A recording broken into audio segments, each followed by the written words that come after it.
Good morning, students. In this video lecture, we will discuss the whole syllabus of class 11th biology. मतलब कि हम लोग बात करते हैं यहाँ पे क्लास 11th के बायोलॉजी का।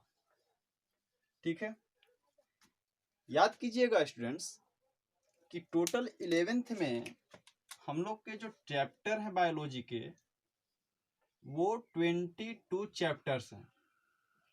ठीक है, और इस टोटल 22 चैप्टर्स को बांटा गया है बेसिकली 5 यूनिट्स में। तो हम लोग देखें, बात करते हैं यूनिट फर्स्ट, ठीक है, unit second,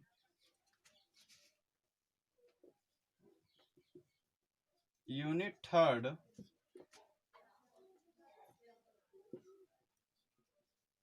unit four,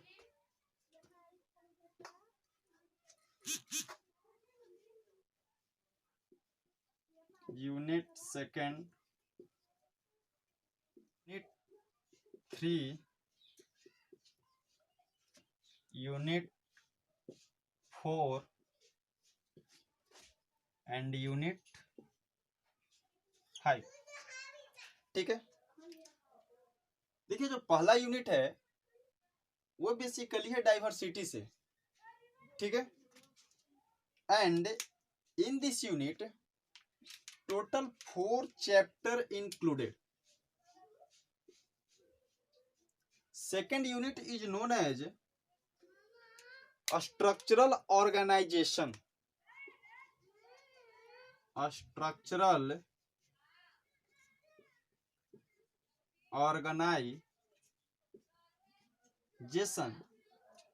and in this chapter total 3 in this unit total 3 chapters included. Unit third is known as cytology. Unit 4 plant physiology, and unit 5 human physiology। ठीक है, याद कीजिएगा बच्चों कि यूनिट थर्ड के अंतर्गत टोटल है आपके 3 चैप्टर्स। प्लांट फिजियोलॉजी में हम लोग को पढ़ने हैं 5 चैप्टर और ह्यूमन फिजियोलॉजी में हम लोग को पढ़ने हैं 7 चैप्टर्स। 4, 3, 7, 3, 10, 5, 15 और 7 22 chapters in the 11th biology.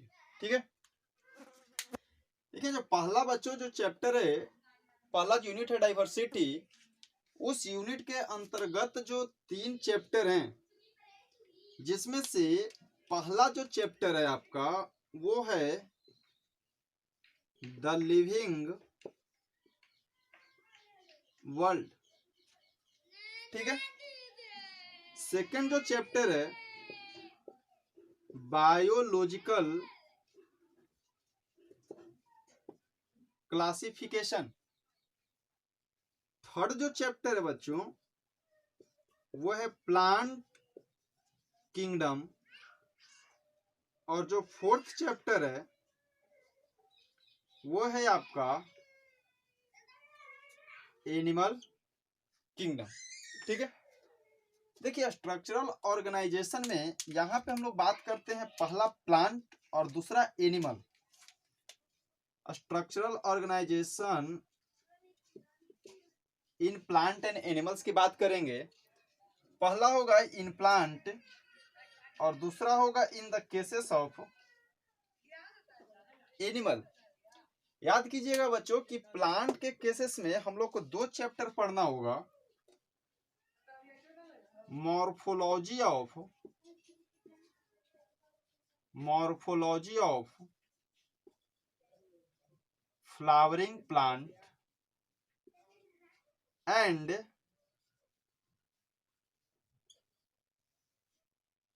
Anatomy of flowering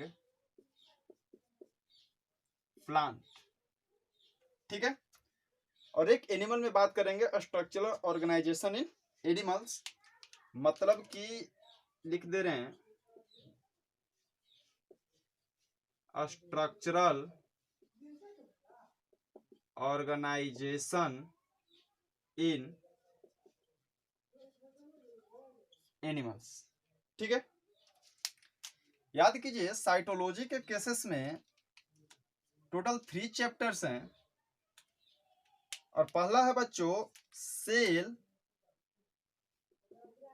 पहला है यहाँ पे cell, the unit of life, ठीक है।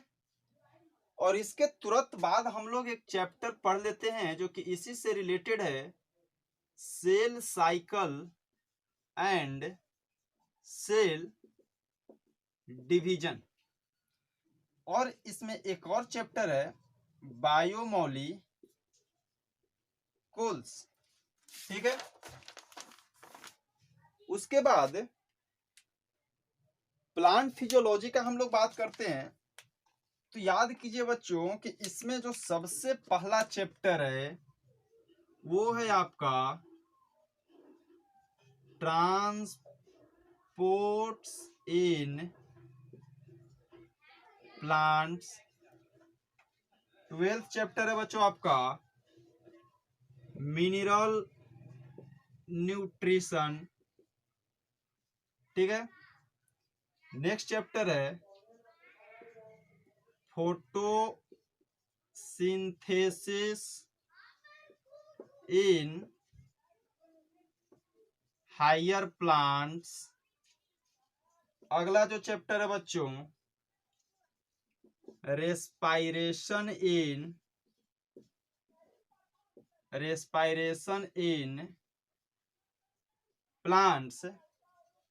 और इसका जो लास्ट चैप्टर है वो है प्लांट ग्रोथ एंड डेवलपमेंट, ठीक है।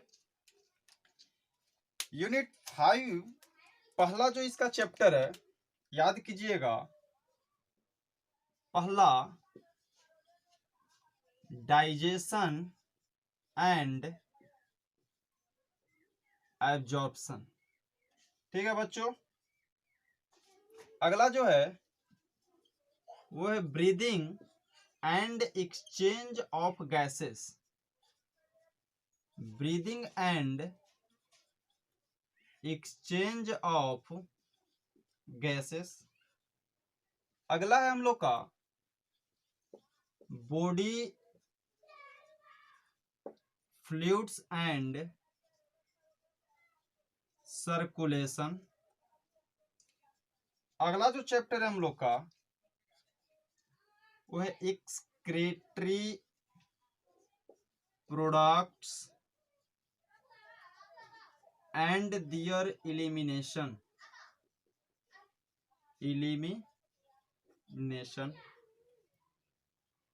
ठीक है। अगला है लोकोमोशन एंड मूवमेंट, ठीक है। अगला है हम लोग का न्यूरल कंट्रोल एंड कोऑर्डिनेशन। और लास्ट है बच्चों हम लोग का केमिकल कंट्रोल एंड इंटीग्रेशन, ठीक है।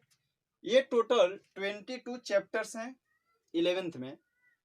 देखिए बहुत सारे स्टूडेंट्स घबरा जाते हैं, क्योंकि भाई अभी लॉकडाउन है, या नॉर्मल डे का भी बात करो, नॉर्मल ईयर्स की बात करो, तो जो भी शुरुआत होते हैं सेशन का वो अप्रोक्स जून से ही होते हैं, मई जून से होते हैं, ठीक है। अब जून से शुरुआत होते हैं और मिड फरवरी आते आते इस पूरे 22 चैप्टर्स को खत्म कर दिया जाता है। जो स्टूडेंट्स 11th पढ़ चुके हैं जरा ध्यान से गौर कीजिए कि जब मई में एडमिशन लेते हैं और अगस्त तक, अप्रोक्स वो सितंबर भी जा सकता है, अब हम लोग का चैप्टर कितना खत्म होता है, 1 2, या तो यहाँ फंसे होते हैं डेट टाइम, या फिर यहाँ फंसे होते हैं सितंबर तक। उसके बाद अक्टूबर में छुट्टी, दशहरा, नवंबर दीपावली, छठ, उसके बाद बहुत सारा पर्व आते हैं, क्रिसमस आते हैं, हैप्पी न्यू ईयर आता है, फिर होली आ जाता है, तो सेशन ब्लॉक। फिर भी सोचिए कि जो सिलेबस अगस्त ही मान लेते हैं हम लोग, मई जून जुलाई अगस्त, 4 महीना में अप्रोक्स हमको नहीं लगता कंप्लीटली कि ये चारों चैप्टर खत्म हो जाता है। लेकिन सितंबर के बाद वाला जरा ध्यान दीजिए, अक्टूबर नवंबर दिसंबर जनवरी फरवरी मार्च, 6 मंथ, चैप्टर हम लोग के बचे होते हैं कितने, 3 3 6 5 11 और 7 18, 6 महीने में 18th चैप्टर। और शुरू के 4 मंथ्स में, जिसमें से कोचिंग वाले इतने डीपली पढ़ाते हैं कि ये क्या होता है पल्ले ही नहीं पड़ता।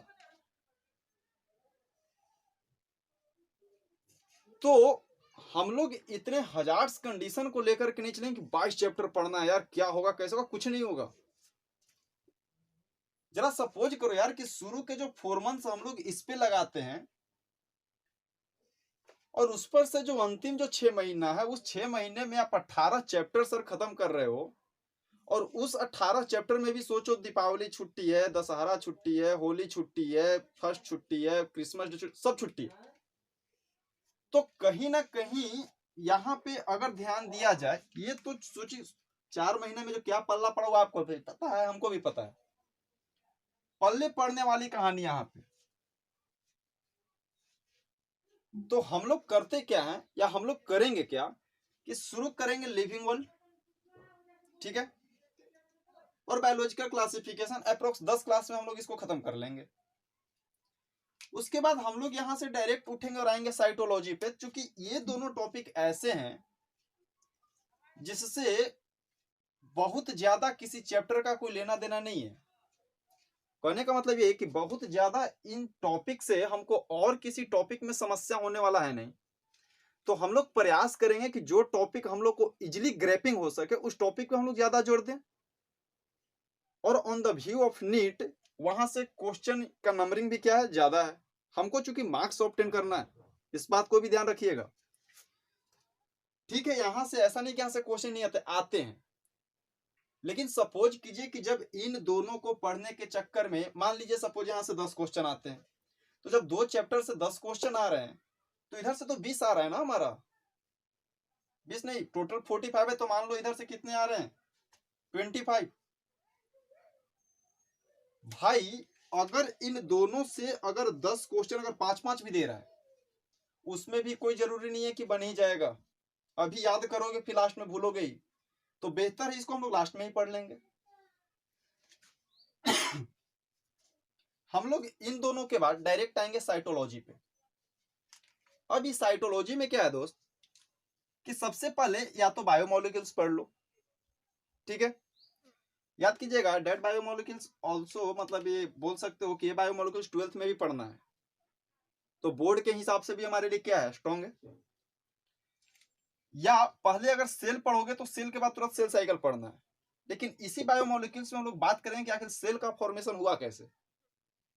तो पहले इसको पढ़ लेंगे, बाद में इन दोनों को पढ़ेंगे। और जैसे ही ये खत्म हुआ, तुरंत हम लोग आएंगे मॉर्फोलॉजी, एना और इस पे। ज्यादा समय लेगा ही नहीं है सारी चीजें। जो 3 महीना यहाँ पे बर्बाद किए, 3 महीना में 2 चैप्टर, उस 3 महीना में हम लोग यहाँ पे 6 चैप्टर ग्रिपिंग करेंगे, ठीक है। डायरेक्ट आएंगे ह्यूमन फिजियोलॉजी। क्योंकि ह्यूमन फिजियोलॉजी इसलिए मैं बोल रहा हूँ, क्योंकि बहुत सारे जो स्टूडेंट होते हैं वो ह्यूमन फिजियोलॉजी में इंटरेस्टेड होते हैं। क्योंकि 11th होता है, बायोलॉजी लोगों को इंटरेस्ट लगता है। अगर पहले ही उनको यहीं पे अगर बोरिंग बना दिया जाए, तो ये आगे जाते जाते पक जाएंगे यार, ठीक है। तो हम लोग बात किसके बारे में करते हैं, ह्यूमन फिजियोलॉजी में। यहां से हम लोग शुरू करेंगे लगातार भी पढ़ेंगे तो कोई दिक्कत नहीं है। लास्ट प्लांट फिजियोलॉजी, अगर हम लोग यहाँ तक टाइम बचा पा रहे हैं, क्योंकि दोस्त ये 2 चैप्टर में समझना बहुत कम है, रट्टा मारना बहुत ज्यादा है, ठीक है। तो बेहतर है कि रट्टा मारेंगे यार एग्जाम से कुछ दिन पहले, या तो 11th क्लास में मार लेंगे, या फिर अगर नीट देना है तो 12th में मार लेंगे, ठीक है। तो ज्यादा दिमाग मत लड़ाना। हम लोग बेसिकली शुरुआत करेंगे लिविंग वर्ल्ड से, then biology classification, then cytology, then ये ह्यूमन प्लांट फिजियोलॉजी। समय बचेगा ही, क्योंकि हम लोग शुरू में 4 महीने जो इफिशियंसी, जिस इफिशियंसी के साथ हम लोग शुरू में किसी चीज को कैच कर पाएंगे, वो इफिशियंसी लास्ट में नहीं रह पाएगी। और जो चीजें समझनी है वो चीजें छूट जाएंगी, और जो चीजें नहीं समझी उसको लेकर के बैठे रहोगे, ठीक है। तो हम लोग नेक्स्ट यूट्यूब वीडियो से क्या करेंगे, 1 by 1 टॉपिक को उठाएंगे और फर्दर क्या करेंगे उसको डिस्कस करेंगे, जैसे अभी हम लोग बात किए, ठीक है। Thank you.